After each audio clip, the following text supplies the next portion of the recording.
bukan masalah beribadah, itu metode pembelajaran. Kenapa kamu melarang kami menggunakan metode? Kamu menggunakan metode boleh, itu namanya standar ganda. Agak dongo sih, maksudnya begini, kalian melarang kami menggunakan metode, kamu menggunakan metode kok boleh? Kami menggunakan metode, kamu katakan gitu. Ustadz Hilman. Saya aja.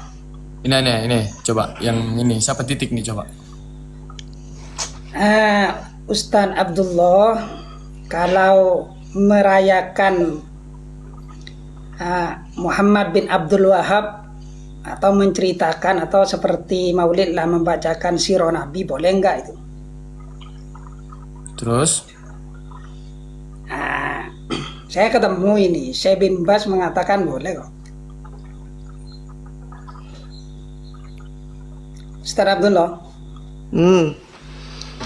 Bahkan disebut wajib itu.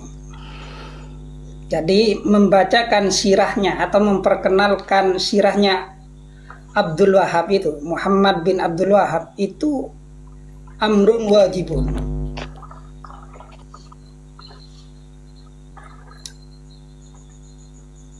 Gimana? Setuju nggak itu? Biar gak selesai ke langsung ke tauhid rububiyah. Apa pertanyaannya? Kan begini, sampean kan mempermasalahkan maulid, sedangkan saya nggak mempermasalahkan maulid, tadi bahas masalah rububiyah, tapi tahu-tahunya masuk masalah maulid. Saya nggak pernah bahas masalah maulid pertama kali ini. Oke, berarti clear ya. Sekarang begini, wala in sa'altahum al-ayat itu hitopnya ke siapa itu? Bang Barel naik Bang Barel.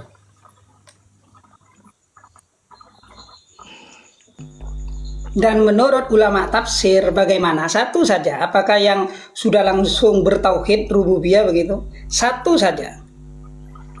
Sini saya mau tanya Ustaz ya. Nah, begini Ustaz. Saya mau tanya. Apabila ada orang nih Bang, misalnya ada orang, kita tanya nih, siapa yang menciptakan langit dan bumi? Dia menjawab Allah. Tapi dia masih beribadah kepada patung. Dia masih memberi kurban kepada patung. Apakah dia termasuk dia bertauhid? Tauhid apa yang dia ada? Apakah diterima amalannya? Apakah dia sudah bertauhid? Tapi dia mengakui, kita tanya sama dia, man khalaqas samawati wal ardh? Siapa yang menciptakan langit dan bumi? Allah katanya. Tapi dia masih bertauhid. Nah, itulah supaya ulama tuh membagi itu, supaya kita tuh memahami, membenarkan, supaya kita tuh tauhid tuh sampai kepada yang benar. Bukan kebalik ta Ustaz. Tak kebalik ta. Sampai bicara itu gak kebalik ta. Artinya ketika cuman mengatakan Allah pencipta langit bumi, sudah bertauhid sama Allah. Sampai harus tahu dulu tafsirnya. Tapi dia masih beribadah kepada patung, kepada berhala, iya, kan begini kepada kurban gitu. Oke Ustaz Ibnu Taimiyah begini Ustaz ya, saya nanti bacakan referensi kalau nggak percaya. Ibnu Taimiyah sendiri mengatakan itu kreasi sendiri. Satu. Tidak pernah dicontohkan ulama salam. Satu itu. Dan harus tahu penyusunan Ibnu Taimiyah tauhid rububiyah untuk menghantam orang Islam yang tawassul. Itu yang kedua. Yang ketiga, walain saal tahun saya tanya, sampai tahu nggak tafsirnya itu? Kemudian itu turun untuk siapa gitu loh. Kan sampai cuma pakai teksnya, nggak tahu konteksnya bagaimana. Ini yang sulit. Oleh karenanya sampean tidak heran bahwa tauhidnya Abu Jahal itu lebih baik, lebih murni dan seterusnya daripada kita-kita yang tawassul itu. Kemudian yang terakhir ya, saya ambil. Ibnu Umar itu mengatakan begini Ustaz. Siraru khalqillah wa qala innahum intalaku aluha alal mu'minin. Kalau ayat untuk kafir itu kok dibuat hantam untuk orang mukmin, itu siraru khalqillah. Saya baru tahu, makanya saya tanya wala in sa'altahum itu satu saja ulama tafsir itu langsung kalau mengatakan Allah langsung dia beriman sama Allah, tauhid rububiyah kalau istilah sampean.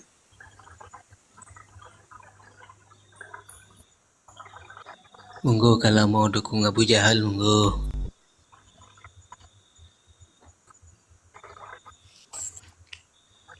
Gimana bang? Terus apakah dia udah terima itu, maksudnya tauhidnya itu sampai hanya di rububiyah gitu, sampai hanya mengakui Allah pencipta langit dan bumi? Apakah sudah diterima mereka itu sebagai tauhid, tapi mereka tidak mau berlepas diri dari Lata dan Uzza? Tidak. Makanya saya tanya, pemahaman seperti itu satu saja ulama tafsir atau sepotong saja ulama tafsir sudah diakui tauhid rububiyah.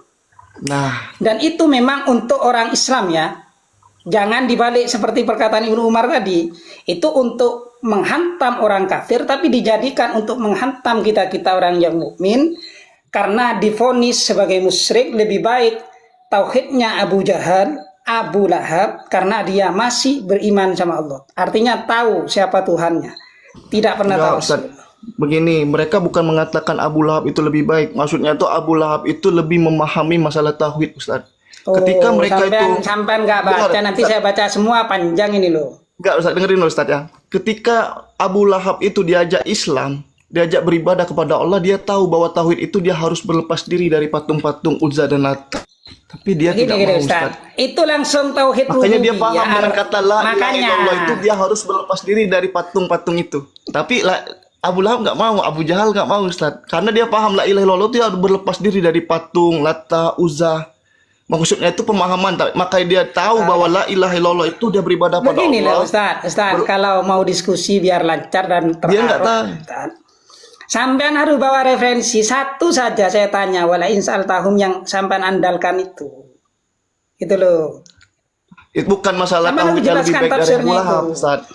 Jadi maksudnya itu pemahamannya bahwa Allah itu. Gini Ustaz, bahasa itu Ustaz sudah masyhur Ustaz, bisa dikutip di kitab-kitab Ustaz, gitu loh maksud saya. Saya bukan memframing Ustaz. Saya juga mempelajari. Saya membantah yang katanya Abu Lahab itu lebih baik. Ya, tauhidnya itu bukan masalah lebih tauhidnya, murni. itu pemahamannya Ustaz. Coba cari teman-teman itu tauhidnya itu. Saya malas. Kitab Nafhamut Tauhid, coba dibaca itu karya Imam Syekh Wahabi juga. Ya sayangnya begini, Abdullah ini, Ustaz Abdullah mungkin nggak baca itu Ustaz. Dan tidak tahu susunannya tauhid rububiyah itu untuk apa Ibnu Taimiyah ketika menulis.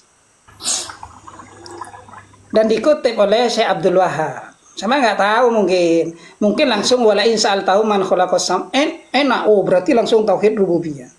Nggak tahu asbabul wurudnya bagaimana, sebabnya bagaimana, nggak tahu mungkin ya saya husnudzon.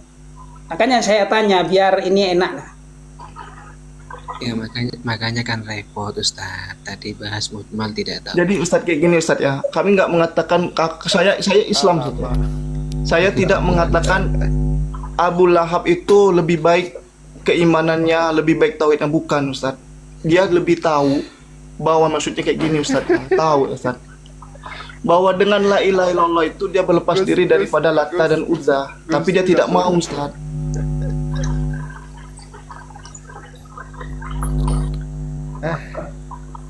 Kan tauhid rububiyah Ustaz. Saya cuman menunggu Ustaz. Pertanyaan saya tadi itu Ustaz. Sampai kan banyak bicara itu. Saya minta satu ulama tafsir saja, gitu aja. Biar enak.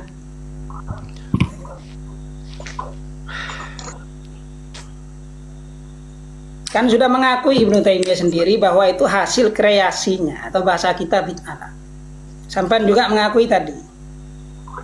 Dan memang tidak ada gitu loh Ustaz. Saya heran kok kenapa tauhid rububiyah trinitas ini ya sampean kok dibuat menghantam kami gitu loh. Sampai nggak tahu kaifa yufhamu tauhid itu jelas itu bahasanya. Gimana Bang Abdul? Terima belum?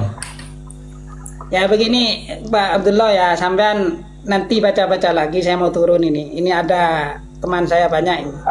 Di sini soalnya mau subuh. Maaf sebelumnya semuanya, mohon undur diri. Assalamualaikum. Waalaikumsalam. Syukran Ustaz. Bang Barel naik Bang, jangan cuma itu, jangan cuma ngomong di bawah. Boleh naik. Gimana Bang Abdullah, udah terima belum? Terima apanya? Mana kebenaran yang harus diterima tuh apanya? Bang, kami minta referensi satu doang dari tadi, nggak datang-datang. Nggak baca apa-apa, bisa kasih apa nggak baca apa-apa? Atau referensi Bang, satu saja, satu kitab tafsir.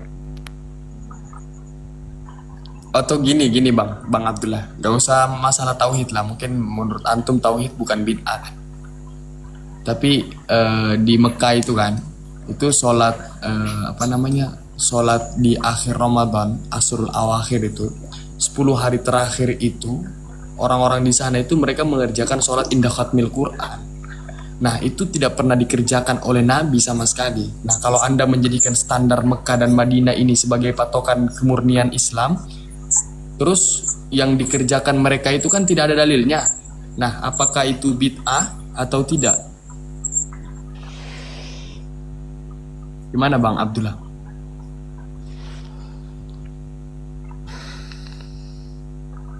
Bang Abdullah, gimana? Apakah yang mereka kerjakan ulama Mekah Madinah itu kerjakan bid'ah atau tidak? Enggak, yang masalah tauhid rububiyah tadi udah terima belum atau masih menyalahkan itu? Saya mau tanya dulu, kalian mau saya menerima atau enggak? Kalian menerima atau enggak alasan itu? Emosi, Bang. Jangan emosi, santai. Enggak emosi. Saya mau tanya dulu, apakah kalian menerima jika kebenaran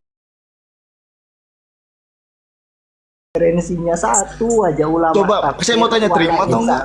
Enggak, karena kalian Gini, Bang, masih pikiran sendiri kok diterima. Akal-akalan sendiri kok diterima. Enggak, coba mana referensinya dari kitab apa? Ngapain diterima begini akal-akalan? Bang Abdullah kan tadi kan nggak mau dikatakan ini diam dulu. Bang Abdullah kan nggak mau kalau dikatakan tauhid tiga tauhid itu kan bid'ah. Kalau Terus trinitas kasih itu amalan Bang, yang lain. kalau trinitas itu pembagian bahwa Tuhan tuh ada 3, Tuhan Bapa. Tauhid, bukan Trinitas itu beda jauh Bang. Kalau tauhid itu rububiyah itu bukan masalah pembagian Tuhan ada 3. Itu tadi antum ditanya. Itu bukan trinitas. Ini nggak Antum berkualitas. ditanya Kalau sama trinitas, Bang. Kalau trinitas itu dia pembagian Tuhan tuh ada 3, ada Tuhan Bapa, Tuhan Anak. Apa yang bilang Trinitas Bang? siapa sih yang Tadi ada tadi trinitas, kayak trinitas katanya rububiyah. panjang-panjang. Referensinya mana? Yang ulama tafsir yang mengatakan wala in sa'altahum itu mengatakan tentang tauhid rububiyah mana? Ada nggak referensinya? Kalau akal-akalan ngapain diterima akal-akalan kamu? Kamu siapa dalam agama ini? Ulama bukan, ustadz bukan, paham dalil enggak? Ya, ada Wahabi satu nih, Wahabi Tulen. Gimana rakyat pribumi Wahabi Tulen? Bang rakyat bumi, bantu nih Bang Abdullah. Assalamualaikum. Waalaikumsalam. Sebenarnya gini, yang antum sebenarnya ini khususnya buat host sama Ustadz Hilman. Saya ingin tahu bagaimana pengetahuan antum tentang tauhid rububiyah, uluhiyah, asma wa sifat. Karena yang mengetahui tentang tauhid itu adalah kami sendiri yang mempelajarinya tiap hari. Jadi jangan seolah-olah antum menjustis kami nggak paham gitu. Ketika kami menjelaskan tentang kesalahan 20 sifat, antum menyangkal ya kami yang lebih paham. Sama juga ketika membahas tentang tauhid rububiyah, uluhiyah, asma wa sifat. Tentunya kami yang lebih paham tentang tauhid yang demikian itu. Coba ginilah, kalau antum semua ini merasa paling benar, merasa bahwasanya tauhid rububiyah, uluhiyah, asma wa sifat itu merupakan akidah trinitas sebagaimana akidah kaum sebelah. Coba bagaimana takrif dari masing-masing 3 tauhid itu yang antum pahami, monggo. Kalau begitu yang harus menjelaskan Wahabiyah lah. Masa kok kita ahli sunnah wal jamaah disuruh jelaskan itu? Harusnya Wahabiyah. Boleh saya jelasin? Saya tahu ini udah pernah mantan Nanti kalau Wahabi saya di sini. jelaskan nanti dibilang ini 3 tauhid versi aswaja ini nggak diterima. Harusnya Ini saya mau tanya Wahabi sama dong yang jelaskan. Iyakan apakah benar seperti ini pemahamannya? Kalau rububiyah itu ifradullahu ta'ala, ini mau sama Abang Abdullah. Kalau rububiyah itu ifradullahi ta'ala fi af'alih, mentauhidkan Allah atau mengesahkan Allah pada segala perbuatannya. Baik Bang Abdullah. Gak denger dia ini Ya. Ya. Terus belum selesai, itu apa yang harus dijawab? Ya, terus kemudian kan ada 3, rububiyah, uluhiyah, asma wa sifat. Kemudian gimana dengan uluhiyah dan juga asma wa sifat? Ya, kemudian di uluhiyah itu ifradullahi ta'ala fi ibadati, yakni mengesahkan Allah di apa namanya di peribadahan. peribadahan Inna Allah. solati wa nusuki wa mayahya wa mamati lillahi rabbil alamin. Ya tertib. Itu maksudnya. Iya ya. Ya. Kok Maka inna solati wa nusuki wa mayahya wa mamati lillahi rabbil alamin. Iya. Wa mahya ya bang. Iya, wa mayahya. bukan, Ya, Bang. bukan wa Yahya, wa Mahya ya. Ini juga rakyat pribumi Wahabi satu ini. Wa mahyahya, wa mahyaya. Ya hidupku dan matiku, sholatku, puasaku Bang, itu untuk Allah. Kalau salah makhraj. Berarti bukan untuk peribadatan. Kalau asma wa sifat itu tetap ke Allah. Itu asma wa sifat itu nama dan sifat-sifat Allah. Iya, Yang Bang. tahu tentang Allah itu hanya Allah. Berarti Iya. kita menentukan sifat dan nama Allah itu harus sesuai dalil, karena kita tidak tahu tentang Allah. Kalau Boleh kita saya- mendengarkan asma wa sifat, kita hanya mendengarkan saja. Kita tidak boleh dengan akal kita. Harus Ya, ada dalilnya sifat Harus Allah. ada dalil. Itu saya setuju banget sama Abang. Cuman yang saya tanyain, itu Nah. Abang belajarnya 3 tauhid itu di kitab apa? Ini coba saya bantu ya sahabat saya, Ustaz Abdullah. Jadi sebenarnya keterkaitan ketika antum nyenggol-nyenggol tentang tauhid 3, rububiyah, uluhiyah, asma wa sifat, sebenarnya secara tidak langsung antum menghantam akidah antum sendiri di dalam masalah Asy'ariyah wal Maturidiyah. Perlu antum ketahui bahwasanya Asy'ariyah pun juga membagi tauhid menjadi 3. Taib. Jangan kaget.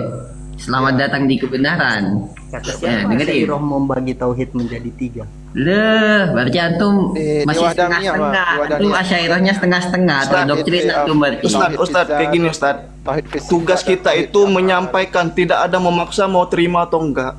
Hanya menyampaikan. Yang heran Begitu saya juga tuh- Nabi Muhammad kan. Tidaklah Yang Nabi saya- diutus itu hanya menyampaikan balahul mubin. Tidak ada paksaan. Yang Jadi saya kami hanya heran itu, menyampaikan Mang. saja apa yang Yang kami saya heran pelajari. itu, Mang, yang menyampaikan itu nggak ada referensi dari pemikirannya. Itu yang saya bikin heran. Kok berani ya referensi nggak ada tapi berani nyampain. Ya, antum gak usah menghina teman saya. Ini saya bawakan bahwasanya ya ini saudara saya. Saya bawakan bahwasanya Asy'ariyah pun juga membagi tauhid menjadi 3. Jangan kaget. Pertama, di dalam Al-Imam Al-Baijuri. Al-Imam Al-Baijuri mengatakan di dalam kitab Tuhfatul Murid. Antum tahu lah ya, sebagai pondok insyaallah antum tahu Tuhfatul Murid. Katanya Al-Imam Al-Baijuri, syarah terhadap kitab Jauharatut Tauhid. Diperhatikan di sini beliau mengatakan Mabahasul Wahdaniyah, mohon maaf. Bukan Al-Baijuri, Al-Imam As-Sanusi. Al-Imam As-Sanusi di dalam kitab Ad-Dasuki. Aujuhul Wahdaniyah salasah. Macam daripada wahdaniyah, keesaan itu ada 3 macam. Yang pertama wahdaniyatul dzat, wa wahdaniyatus sifat, wa wahdaniyatul af'an. Udah itu dicatat. Al-Imam As-Sanusi di dalam kitab Ad-Dasuki membagi tauhid menjadi 3. Wahdaniyatul dzat, wahdaniyatus sifat, wahdaniyatul af'al. Di dalam Ad-Dasuki lil Imam As-Sanusi. Bukan ada Benar. Suki, Ustaz. Kemudian yang pertama itu, yang Ustaz, pertama. kitabnya bukan ada Suki. Ada Suki itu Apa? pengarang yang lain. Ad-Dasuki. Pengarang Oh iya, itu- mohon maaf. Astagfirullahaladzim. Mohon maaf salah. Kemudian ini Al-Imam Ad-Dasuki. Salah baca barusan. Al-Wahdaniyah kata beliau, tashtamilu ala salasati aujuh. Al-Wahdaniyah tashtamilu ala salasati aujuh. Perhatikan. Ini kata Imam Ad-Dasuki. Wahdaniyatul dzat, yang pertama wahdaniyatul dzat wa wahdaniyatus sifat wa wahdaniyatul af'al wa kullum minal wajhaini al-awwalaini yanqasimu ila qismaini. Ini masih nanti banyak sekali pembagian-pembagian daripada 3 tauhid yang dibagi oleh Asy'ariyah. Nah, dari sini setidaknya kita mengetahui bahwasannya pemahaman pembagian akidah menjadi 3 itu bukan hanya dilakukan kemudian oleh Imam Ibn Taimiyah sebagaimana yang dikatakan oleh akun titik tadi, tapi ternyata Asy'ariyah pun juga mengakui akan pembagian tauhid menjadi 3 ini, di antaranya Al-Imam Ad-Dasuki tadi yang telah kami paparkan. Monggo ditanggapi.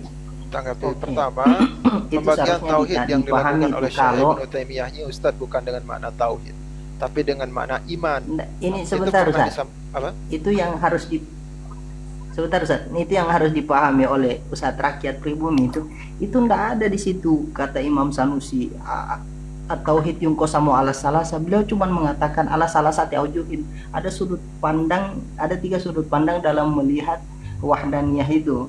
Aujuh dan Bukan aksam kayaknya mengatakan beda, Bang. kemudian wahdaniyah terbagi 3. Ibaratnya sangat Bahkan di dalam Hasya Dasuki pun, di dalam Hasya Dasuki itu pun mengatakan kalau ada wajhun akhor untuk melihat wahdaniyah. Kan ini bukan mengatakan tauhid, tapi sifat yang wajib bagi Allah itu wahdaniyah dan punya sudut pandang yang berbeda-beda. Lihat di dalam Hasya Dasukinya, innama qala fi haqqihi qauluhu fi haqqihi ta'ala. Innama qala fi haqqihi ta'ala isyaratun ila anna lil wahdah ma'aniyun akhor. Ila anna lil wahdah ma'aniyun akhor, ya. La tasihu fi haqqihi ka wahdatil jinsi wa wahdatil naw wa wahdatil takhs. Itu ada ma'aniun wahdah yang lain. Kemudian idla jinsa lahu fayatahidu ma'a ghairihi fihi. Kemudian di situ ndak dibilang kemudian ada jenis kemudian langsung bersatu di situ dengan Allah Ta'ala, ndak membagi tauhid di situ. Bagaimana ini? Kok bisa? Apanya yang tidak membagi tauhid? Antum gimana coba memahami ibaratnya Al-Imam Ad-Dasuki di situ dengan pernyataan aujuh? Boleh saya jawab? Boleh saya jawab? Ya, di sini kan aujuh bukan inkisam. Apa perbedaannya aujuh dengan inkisam? Sudut pandang dengan pembagian secara langsung beda. Coba antum coba jelaskan. Ini kok lucu ini. Coba jelaskan bagaimana maksud 3 sudut pandang. Jadi ada 3 sudut pandang di dalam melihat Tuhan. Kalau gitu lebih trinitas akidah Asy'ariyah kalau kayak gitu. Ada 3 sudut pandang di dalam melihat ketuhanan Yesus. Kan kayak gitu kan? Beda. Ini kok. Oh, berarti pemahaman Anda sama ya?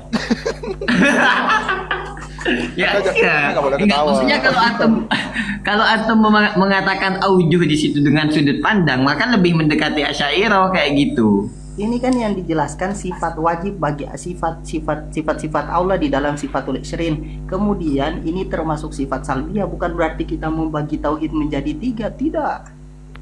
Saya jelasin, Bang. Sini di dalam Jadi mengatakan. Nah, sama seperti kami Ustadz, rububiyah uluhiyah itu bukan membagi Tuhan menjadi 3. Nah, Kami juga bukan membagi Tuhan menjadi 3. Kami itu hanya metode, Ustadz. Walaupun kalian tidak memakai rububiyah, uluhiyah, asma wa sifat, tapi pemahaman kalian benar, itu sudah bagus. Rububiyah itu hanya metode cara kami memahami cara tauhid yang benar. Sebentar, saya mau makanya bahas. itu tadi kesalahan sebenarnya, kesalahan ini Mas Abdullah ya. Itu kesalahan dari Ustaz Hilman, kesalahan dari Ustaz Bukan membagi Hilman, Tuhan Ustaz menjadi Diki 3, tadi. tidak. Nah betul itu cuma metode. Itu betul. Bukan membagi Tuhan menjadi 3, salah. Oke, kalau Makanya tadi kalau dipahami Sama dari seperti Ustadz Ad-Dasuki mengatakan bukan membagi Tuhan menjadi 3, itu metode cara pembelajaran. Kami nggak bilang Supaya lebih terbagi mudah untuk 3, Bang. memahami ulama dari Al-Quran itu sendiri. Boleh saya jawab? itu cuman metode. Boleh saya jawab? Itu ada ndak contohnya dari Nabi? Saya jawab, Ada ya. contoh itu ngambil dari Al-Quran, Ustaz. Mana hadis Bukan- Nabi yang mengatakan at-tauhid yungkosamu ala salasa? Ada ndak hadis seperti itu? Ada ndak Nabi mengatakan tauhid terbagi menjadi 3? Coba Bang Rakyat Pribumi, coba carikan dalilnya tentang Jangan ini. Bang Rakyat Pribumi, saya mau jelasin nih tentang taksim itu. Ewa. Seingat Fadol. saya ya, kalau dalam Kok dalil seingat saya sih? Dalil itu Quran dan hadis. Benar. Quran dan hadis berarti harus ada Quran dan hadisnya. Kita kan tentang lagi ngebahas tauhid taksim terbagi ini. 3. Ini Kalau kan tidak, perbedaan tauhid antara terbagi 3 itu wujud, sesat. antara wujud dengan aksam. Itu kan gitu tanyanya di awal. Saya bilang bahwa aksam atau yang disebut dengan bab taksim itu dalam kitab Kawakibud Duriyah ala Mutamimah Jurumiyah itu disebutin ketika pembahasan tentang kalimah itu ada 3. Itu taksim ada 2, ada taksim kuli ila ajzai, ada taksim kuli ila juz'iyati. Kalau taksim kuli ila juz'iyati itu contohnya kalimat ada 3, isim, fi'il, huruf. Kalau taksim kuli ila ajzai itu contoh rumah, bagian-bagiannya semen, beton, tanah. Pertanyaan saya, ini antara tauhid, fi zat, fi sifat, fi af'al itu menggunakan taksim ini enggak? Masalahnya Bang Rakyat Pribumi ini nggak paham dia apa maksudnya. Iya, itulah dia ngomong doang. Makanya antum belajar lagi. Maaf Kang ya. Kalau dalil Al-Quran dan hadis harusnya ada Al-Quran dan hadis yang Iya, tapi dia mereka nggak ada gitu kan. Bingung. Benar itu. Ini Mang, Antum Abdullah. sebenarnya mau pembagian gimana pun, mau pembagian 3 Nih ya, kalau saya tampilkan kepada Anda dalil tentang tauhid rububiyah, uluhiyah, asma wa sifat yang ada di dalam Al-Qur'an dan hadis, jangan kaget Anda ya. Ya, Ini coba, saya akan coba. tampilkan. Coba tampilkan Jangan dong. kaget. tampilkan. Jangan kaget. Atom tadi masih punya PR dari saya Ada, daripada Bang. Imam Ad-Dasuki. Bentar. Tapi saya ingin tekankan satu, tolong bawakan yang secara sarih atau eksplisit satu saja. Ya, ini Ya, dari eksplisit, ya saya bawakan dari kitab Kaifa Nafhamut Tauhid Alamak. karangan Syekhuna Muhammad Ahmad Basyamil. Ini merupakan salah satu asatid kami, ulama kami Minas Saudi. Di sini beliau menjelaskan tentang tauhidnya Abu Jahal. Jangan kaget ya. Oh, ini kok banyak yang nge-give saya, sudah menyamai Ustadz Hilman give saya ternyata. Terus nggak usah ini lagi, nggak usah. Kalau gini saya mau jadi Nih, perhatikan di dalam kitab Kaifa Nafhamut Tauhid, di dalam kitab ini meskipun saya ngambil dari Google karena saya butuh pada PDF-nya ya, bukan butuh kepada bukan ngambil dari website. Kaifa Nafhamut Tauhid. Perhatikan. Lain kali jangan belajar lihat Google ya, Bang Rakyat. Loh enggak, ini kitab. Cuma dikarenakan saya nggak punya kitabnya, saya ngambil PDF-nya. Oh, gitu. Jangan framing kamu itu. Perhatikan. Nih, di dalam kitab Kaifa Nafhamut Tauhid ketika beliau menjelaskan tentang bantahan kepada orang-orang yang mana dia itu menuduh kami para salafi itu lebih mengimankan Abu Jahal daripada orang muslim yang kuburiyun, emang kuburiyun gitu. Nih, perhatikan. Abu Jahal, ini ada sebuah pertanyaan ya. Abu Jahal wa Abu Lahab wa man ala dinihim minal musyrikin kanu yu'minuna billah wa yuwahhidunahu fi rububiyyah khaliqan wa raziqan muhyian wa mumitan.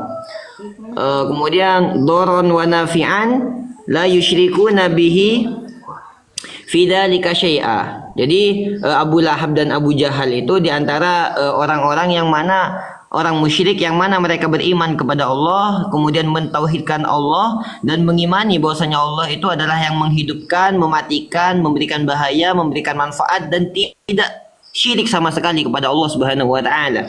Nah, ini kemudian sang Sa'il mengatakan, ajib, gharib. Jadi apa ya? Klaim yang seperti ini merupakan hal yang janggal kata Sa'il.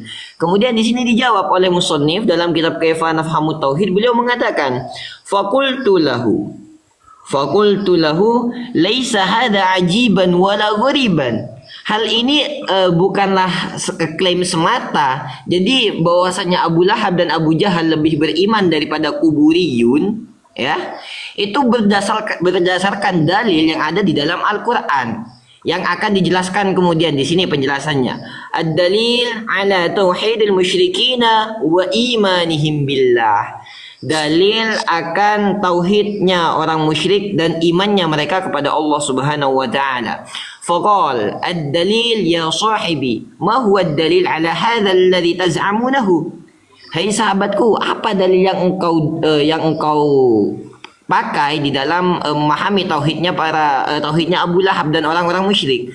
Wa idza kana ma taqulunahu sahihan min anna al-musyrikin al-awwalina kanu yu'minuna billahi hadzal iman fama huwa syirku idan.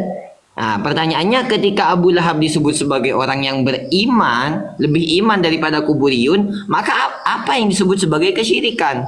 Alladzina ahullahu alaihim wa kataba lahum bisababihil khulud finnar ba'da an ahalla dima'ahum wa amwalahum wa amara nabiyahu ayyujalidahum bisuyuf wa yuta'inahum birimah. Nah, kemudian di sini dijelaskan oleh beliau dalil yang ada di dalam Al-Qur'an terkait tauhid rububiyah, uluhiyah wal summa asma wa sifat. Fakultu lahu wa hal ghairul Qur'an masdar jahadad dalil inna dalil fi hadzal kitab al-khalid alladhi ta'abbadallahu anta. Nah, dalilnya di sini kata beliau, i'tiraful musyrikin bi anna Allah wahdahul khaliq ar-raziq al-muhyi al-mumit. Dalil bahwasannya orang musyrik itu mengimani bahwasannya Allah Subhanahu wa taala adalah mereka yang adalah zat yang menciptakan, memberikan rezeki dan yang menghidupkan serta mematikan, mencabut nyawa. Apa dalilnya? Dalilnya di sini Allah Subhanahu wa taala berfirman, "Wala in sa'altahum man khalaqas samawati wal ard وسخر الشمس والقمر لا يقولن الله." Wah, duar, selamat datang di kebenaran. Gimana kata orang kafir di sini? Ketika bentar, jangan dipotong, belum selesai saya. Ketika walain sa'altahum, ketika kamu bertanya man khalaqas samawat kepada orang yang kafir, siapa yang menciptakan langit dan bumi? Wasakhkhara syamsa wal qamar. Maka apa jawaban mereka? Kata Allah Subhanahu wa taala, niscaya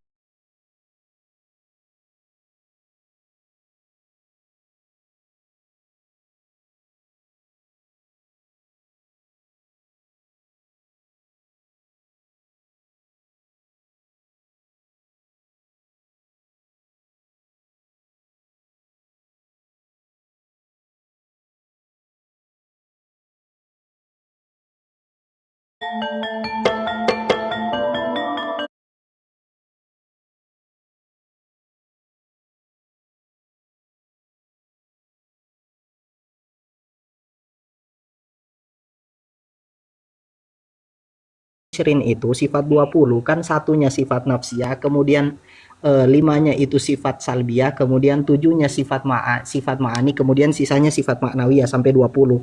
Nah, wahdaniyah itu sifat termasuk dalam sifat salbiyah. Salbiyahnya di mana? Ada 3 sudut pandang dalam melihat salbiyahnya sifat wahdaniyah itu. Ahaduha, kan salah satu aujuh. Ahaduha nafyul kathro fi dzatihi ta'ala. Yang sudut pandang yang pertama itu menafikan kathro, menafikan banyak pada zatnya Allah Ta'ala. Kemudian yang kedua, nafyun nazir lahu ta'ala fi dzatihi au fi sifatin min sifatihi. Menafikan adanya nazir pada Allah Subhanahu wa taala, pada zat dan sifat Allah Ta'ala. Kemudian infiraduhu, aujuh yang ketiga itu, wajah yang ketiga, infiraduhu ta'ala bil ijad wa tadbiril ambila wasitotin wala mu'alajatin. Di sini infirodnya Allah, tunggalnya Allah dalam ijad, mengadakan. Jelas sekali rakyat pribumi, penjelasan dari rakyat pribumi tadi. Masya Allah. Sebentar ini Tim Hore ini, coba diam dulu Tim Hore. Di dalam Umul Baroh ini itu mengatakan, As-Sanusi tidak mengatakan at-tauhid inkisam ala salasa, tapi menyebutkan atau menjelaskan tentang aujuh pada sifat wahdaniyah yang pada dasarnya sifat wahdaniyah adalah salbiyah. Nah, tadi Ustadz rakyat pribumi itu menjelaskan berdasarkan dalil-dalil mujmal. Nah, sekarang di mana dalil spesifik, dalil tafsir? Kalau enggak, itu kan pemahaman ulama, tidak ada dalil, tidak ada secara spesifik Al-Qur'an mengatakan at-tauhid yungkosam ala salasa, atau hadis Nabi at-tauhid yungkosam tangkosim ala salasa, tidak ada. Nah, itu kan kita mengambil daripada pemahaman makna yang di dalam Al-Qur'an. Cobalah sekarang antum ginilah. Antum gimana memahami di sini ya? Bahasanya itu pakai taukid. Nunnya itu nun taukid. La yaqulunna Allah. Berarti sebuah kepastian bahwasanya orang musyrik itu lebih beriman secara tauhid rububiyah ketimbang mereka yang menyembah kepada kuburan begitu. Itu host Naila katanya minta naikkan. Siapa nih? Tunggu, gimana nih tanggapan temannya nih Bang Abdullah? Gimana tanggapannya? Saya mau membantah tentang Ya udah benar tuh rakyat pribumi itu penjelasannya tuh. Dia itu bukan mengatakan pembagian Tuhan menjadi 3. Itu hanya metode cara kita memahami tentang tauhid yang benar. Bahwa tauhid yang benar itu tidak sampai di pengakuan bahwa Allah menciptakan langit dan bumi. Sekarang Jadi saya mau bantah bahwa ada contoh dari Nabi. Metode itu, metode yang dikatakan tadi, ada tidak contoh dari Nabi? Kalau tidak ada, bid'ah dong. Enggak, itu bukan masalah bid'ah, itu ulama mengambil dari Al-Qur'an. Ya, Oke, kalau itu bukan masalah Itu bid'ah, dalilnya tauhid dari ibadah Al-Qur'an, atau bukan karangan ulama. Itu semua ada dalil. Kalau bukan Coba itu dulu Ustadz Hilman, antum bantah itu firman Allah Subhanahu wa taala ya. Kalau antum mau bantah Al-Qur'an ya, antum kalau mau bantah Al-Qur'an silahkan. Coba dibantah Al-Qur'an, gimana itu Al-Qur'an dibantah antum. mengatakan tentang sejak kapan ayat Kan oh itu rububiyah maksudnya. Itu yang menciptakan langit dan bumi. Rububiyah itu maksudnya itu Man, penciptaan orang kafir Tuhan. Quraisy Apa sih itu rububiyah tidak itu? Antum memiliki bilang sifat penciptaan rububiyah itu Dalam apa? kitab At-Tabari bisa dibuka itu, kitab tafsir Tabari Jami' Bayan itu juzuk 9 halaman 456 di surah Al-An'am. Ini penjelasannya. Ja'alullahu syuraka'a al-jinna wa khalaqahum wa kharaqu ilakhlah. Di situ disebutkan bentar. Di sini. Bentar. Oh, salah baca, bukan ayat itu. Ayat Al-A'raf. Ayat Surah Al-A'raf, ayat 194 ya, dalam tafsir At-Tabari. Innalladzina tad'una min dunillahi ibadun amsalukum fad'uhu falyastajibu lakum in kuntum shadiqin gitu. Oh, sesungguhnya banyak ketawa dulu. ini mau usaha, ini serius ini. Jadi dalam tafsir itu disebutkan in kuntum shadiqina annaha tadarru tafa'u wa annaha tastajibu minkum al ibadah linaf'iha iyakum. Di sini disebutkan Allah mengatakan, wahai orang-orang Quraisy, jika kalian menganggap bahwa patung-patung tersebut dapat memberi mudarat dan dapat memberi manfaat, maka berdoalah. Di sini menunjukkan bahwa kafir Quraisy itu mengakui bahwa patung-patung tersebut memiliki kemampuan untuk memberi mudarat dan manfaat. Jadi kafir Quraisy itu nggak sah disebutin sebagai rububiyah. Kenapa? Yang namanya rububiyah itu nggak boleh cacat ya.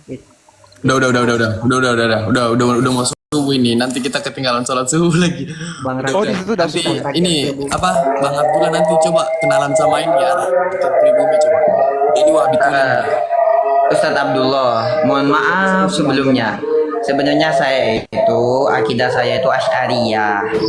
Jadi kenapa saya menjelaskan tadi tentang rububiyah? Karena saya sebenarnya saya lebih paham terkait ini ketimbang antum gitu.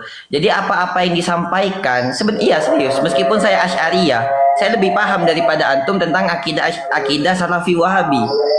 Tentang tauhid rububiyah, uluhiyah, asma wa sifat, yang mana tiga tauhid itu merupakan tauhid yang bid'ah, dan sebagaimana yang disebutkan oleh akun titik tadi, itu sebenarnya hanyalah propaganda yang dibuat oleh Ibn Taimiyah untuk mengatakan orang yang bertawassul, orang yang beristighosah sebagai para penyembah kubur.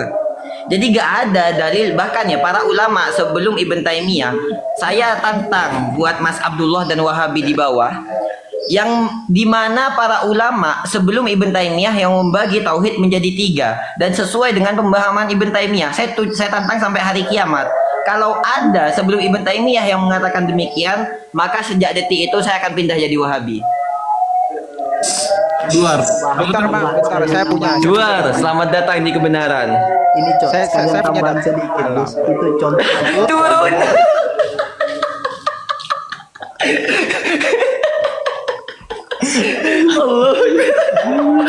Saya kasihan sih, padahal udah berharap itu. Udah. Kalian dikasih tahu Gus kalau ada diskusi yang Kalian banyak dosa ini tambah mantap dia tuh. Gara-gara rakyat pribumi nih. Makanya